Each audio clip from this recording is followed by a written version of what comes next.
Um, I'm very excited. Hello, Dr. K. I'm so glad to see you again. I'm glad to see you too. Yeah. Last week I was here for 3 days. I saw you. I saw Did you you? with when Louis from Free China came down.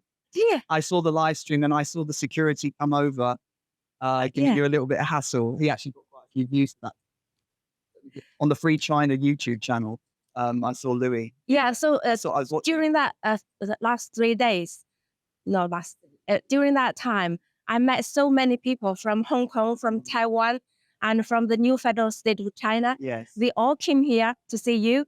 I know you were busy, so they didn't have a chance, but they were not as lucky as I am. So I know. I wonder, how does that make you feel? And what do you think about these people to come to see you?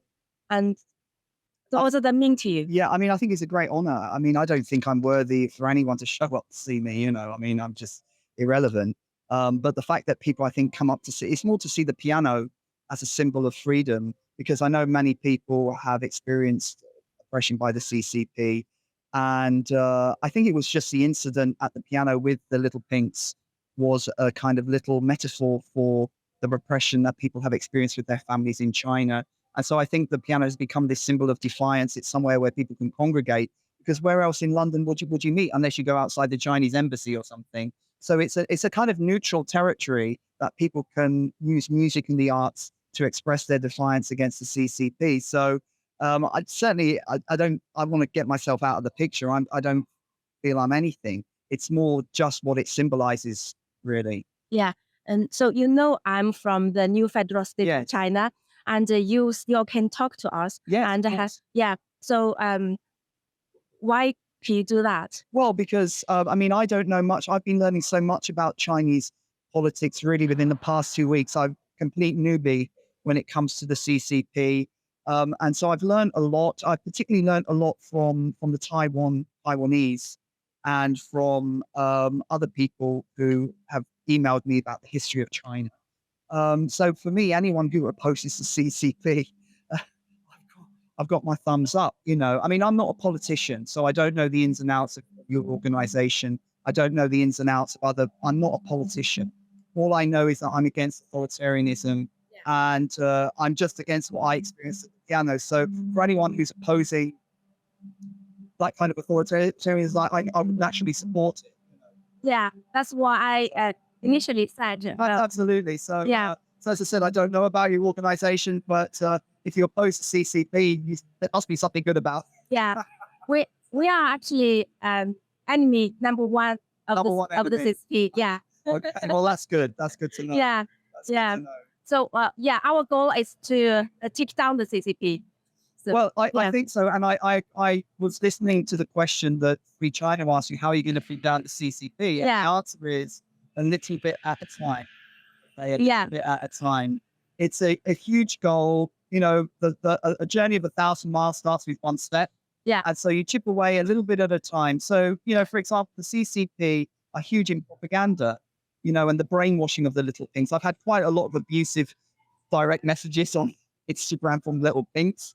And I was going to print, because some of them are really funny because they can't spell rude words and they spell them wrong. So instead of saying the F word, they say funk you, funk your mother. I've got a lot of those. Yeah. So I've got a lot of those. I'm tempted to reply to them saying you've got your English wrong, but I haven't. So I've had a couple of death threats, Oh. and I haven't publicized the emails because I don't want to worry my wife, but I think a lot of it is nonsense. But for me, the brainwashing of these little things is incredible. I didn't realize the young nationalists were so brainwashed. Yeah. Wow. I mean, that's a news to me, how they come up with their flags and they into this nationalism. I didn't understand that, and I'm shocked by it. Yeah. Well, that's what I'm going to say. People like us, we are different from the CCP. Yes. Just we are determined to take them down. But for other people who work in a restaurant or in a factory, how do British people to tell, or the government to tell they are different from the CCP? Because the CCP hire a lot of people Yes. who are already working in different fields. I know. I mean, Yeah. I got an email during the week there was a bit of controversy about the person in the background, whether it was Christine Lee or not. Yeah. It was another spy called, I can't remember her name. You probably know her name is Liu something. She's another CCP. She probably say this. It's probably MI. There was another spy, a Chinese guy, I won't tell you his name, wrote to me, and he said, this is another spy. I mean, I'm getting a lot of spy. I've been invited to join the spy. I've been invited to become James Bond. Right. So I've had more information about serious influences over here. Yeah. And I didn't realize how big it was. So it seems to me that China is playing the long game, that they want it's a long-term influence that they want to do. So they want to get involved with politicians who may become prime minister. So that's what I've heard they're trying to do. They're trying to get involved with politicians and they're playing the long game. And it's an influence. It's what they're trying to do is get influence. And they use it. And what somebody said to me, a Chinese person, I won't tell you his name, he said he went to one of these CCP things up in Nottingham for the New Year. And he said, there's no humor. He said, they're very serious. There's no fun. Yeah. And that strikes me about it. These CCP, they don't have a sense of humor. No. Have you noticed that? Everyone behave like a military. Yeah. Yeah, that's the one. Wait for it. The police are coming. They're gonna. I mean, he thought we were in Beijing. I was like Tiananmen Square, Yeah. like if we were in China, I'd be taken off to whatever the camp is. Yeah. And I think he was trying to, it just shocked me that they were trying to impose Chinese law in London. And I think some of the Hong Kong people would call this transnational repression. And there's much more I could have said to them. For example, those cards that they were waving around, those yellow cards, they were all in Chinese. They were anti-disclosure laws, Chinese laws, and no one had signed them. No one had, and they were just waving them around. So they came to London and they wanted to make the spot by the piano, a little Beijing. Yeah. And so this transnational repression, how they try and threaten the Chinese community, over how their reach is very far. So I understand why a lot of Chinese people don't want to go public. And I've spoken to a few Chinese people who've asked me to delete their videos up once because they got scared. So I was shocked by that as well. So, we got to oppose these people. Oh, yeah. We love you for that, for your bravery. Thank you. I don't feel brave. I don't feel brave. I was just doing my thing, right? I don't feel brave. I was just doing my thing. I just stood up. I didn't realize when it happened, people just thought it was a misunderstanding of cultures. Okay. They thought, oh, it was just Chinese. We didn't understand it was a propaganda operation. But it's all come out now. So it's a very interesting story. Hopefully somebody will make a film of it. Yes. To sell the rights. Come on, Hollywood. Get on with it. I see a big production coming, live stream catches spy operation. This is a Hollywood blockbuster. Right. And it could expose the CCP. Yes, it will. Yeah. So, Hollywood get involved.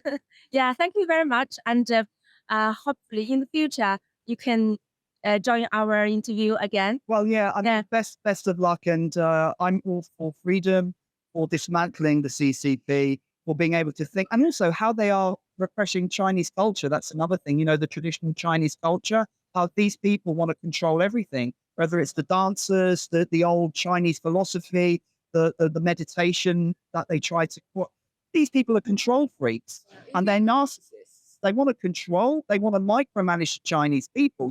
It's an anti-human system, right? True. It's an anti-human system, and music and the arts, which is where I'm coming from, threatens them because they can't control it. Like Name We from Taiwan has been banned. Lots of other artists have been banned because they want to control everything. People who are insecure, they were so secure, they wouldn't be trying to brainwash people and control them. So these people are insecure. And I think you dismantle the CCP bit by bit, and often using the arts and humor and sarcasm and taking the mick out of people helps to do it. So, let's keep going. Let's use the arts to express ourselves and to get rid of these authoritarian regimes. Thank you so much. God bless. Take care.